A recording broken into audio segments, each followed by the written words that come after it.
death mu government officials ababaludde ne Museveni ebbanga lino kati bano okweyubula okutwala ekintu bagenda kutta ababadde ne Museveni mbwe eyo chapter eggalwe bo bagende maaso ne bino muswadde abasumba boogedde ku Pastor Kyazze Muhoozi agambye tayagalira ddala kulaba ku musajja gwe bayita Kyazze y'omu ku baapikaapika Nuupu nga Nuupu etandiikiriza era Kyazze weegendereze nnyo gundi Muhoozi akwogeddeko nga enemy ekkanisa yo weeri waliwo olutobazi kirinde essaawa yonna bajja bagenda kumenya Kyazze awo sigenda kulwawo mu abasumba bagenda kubakwatira ku umeme tesimanyi temusasula amasannyalaze babakwatire ku nema bagobe mu ntobazi bagenda bakwatira ku teeka lya empapula z'okuzimba empapula planning building plan babakwatire ne ku decongesting area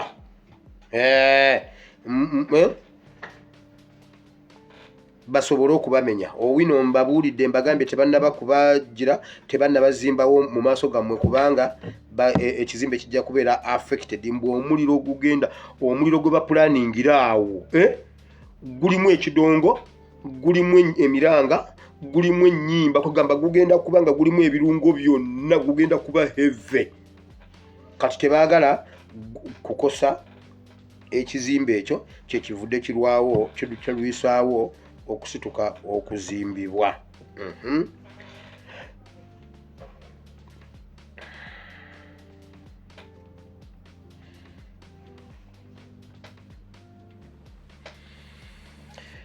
kati ekirala ekizuuliddwa mu mubiri ekyankwanzi bamafiya bano ministries buli kintu bayina fake policies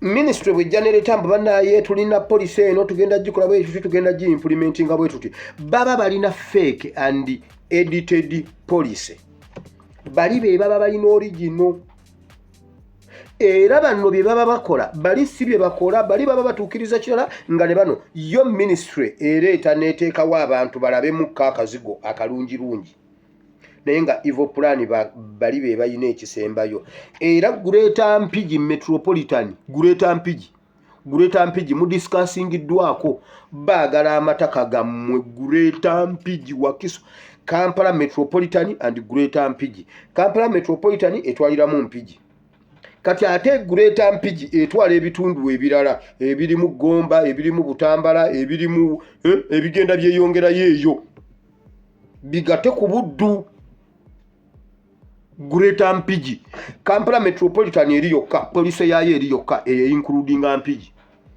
kati ate waliwo ne kibayita Greater Mpigi police eyo nagibawa najogerako wano era nenjibawa amataka gaawo baagala abasajja bano balina original copies ezaawo nawo n'ez'amataka kati kyovula babagambye buli kyokola oya ozimba leeta endagaano n'ekyapa byonna baagala bijja mu bannayuganda babisigaze basobole okutwala ettaka nga tolirinaako obujulizi bakutwaleko ettaka nga tolinaako obujulizi jjukira ebyapa babyagala babitwale bino mbabulira byabwe kuba tubyogera mmwe nga mulabanga ababitadde mu police mulaba biwedde temuyina wammwe mulaba mugenze wamma gwe owulira awo nja kujjawo kati kye baagala mu bigire bwe bamala okutwala origineze ezo bakuregulating ku kuzimba bamenye ennyumba yo jjukira nga n'obwakabaka baabumenya toziikawo olina kuziika eri tubeere mu nsi nga tuli momboze nga tetuli bannayuganda naye nga bantu mmwe nze leka mbabuulire mmwe mukola bipate ne mukyaza abo baminisita ba Museveni ne ba MP ne mubakubira enduulu ne batuuka nabba mwena ne mukuŋŋaana simanyi ne bajja ne mukuba enduulu kaba batwaleko ewamu kaba batwale temuddamu bayita ku mikolo gyammwe bwe baba bamuyise n'atuukawo musituke mutambule mugende asigalewo yekka. Bwe bamukwasa akazindalo mbw ayogereko gye muli mwenna musituke mutambule mugende. Juuza abasiraamu ku Yidi bakiraze Mayiga ne Katambala e Butambala wano. Omuswalo ogwali ku Mayiga gwe wagumanya awo ekibibi. Ne yeebuzaabuza n'agenda mu kazikiti k'Abanyarwanda eyo. Kulakuba ebiseera ebyo gundi yali nnyingi sababulira ku bintu ebyo.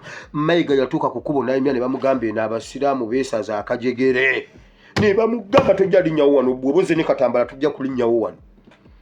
Mayiga n'aswala. Oyo omukazi gundi Mirembe n'oyo omusajja oyo yatta abantu, oyo yali yeesimbewo ne Muwanga Kivumbi, ne bayiyayiya akazikiti Mayiga gye yagenda.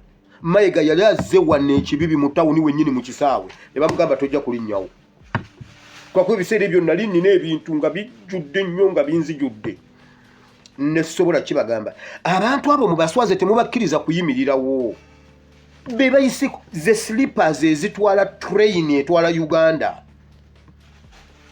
Mmwe ne mubakkiriza slippers ezo zinywera ku ttaka, mmwe ttaka slippers kwe zinywedde. Muveewo slippers kyuke train egwe ekigo. Kubanga slippers ezo, slippers lwe luguudo railway. Baziyita slippers kwe sleepingira bweti, kwe slowingira. Slippers bebo mmwe ttaka erikutte slipper, kubanga slipper ezo tezisobola kubeera nga ziri mu bbanga. Mmwe lutindo oba mmwe ttaka kwe zitudde. Kati train y'okutwala Uganda n'eryoka eyitako ng'etisse Uganda egitwala nga mmwe mugumiza slippers ziri. Muveewo train egwe. Mmwe mubakyaza ku bipate byammwe ne babaleetera obusente ne mukuba enduulu, ate olubatwala ng'ate mukomawo eno nga mukaaba. Ekisooka mubaboole mu makanisa, mubaboole mu mizikiti, mubaboole ku mbaga, mubaboole mu kuziika, mubaboole mu ssanyu ne mu nnaku. Temukkirizaawo muntu yenna. Abaana b'e Makerere bagambye tetwagala kintu kyonna kya yero. I want to congratulate my sister Kadondi, because since it's Makerere University, I have to speak English because I'm talking to Makerere University. Makerere University, and Barry Francis yasomanga ati egulire. Makerere University. So mwannyinaffe Sara Kadondi, tukwebaza, tukwebalizaako, tukusanyukiddeko. Beera mukyala w'amaanyi ng'ova mu kitiibwa ng'odda mu kitiibwa. Mukama awo kwata akaliro, Mukama akwongereyo bw'otyo paka togenda kudda wansi. Genda kubeera nga bw'otyo kuva mu kitiibwa ng'odda mu kitiibwa nga weeyongerayo bw'otyo. Mu linnya lya Yesu. Kale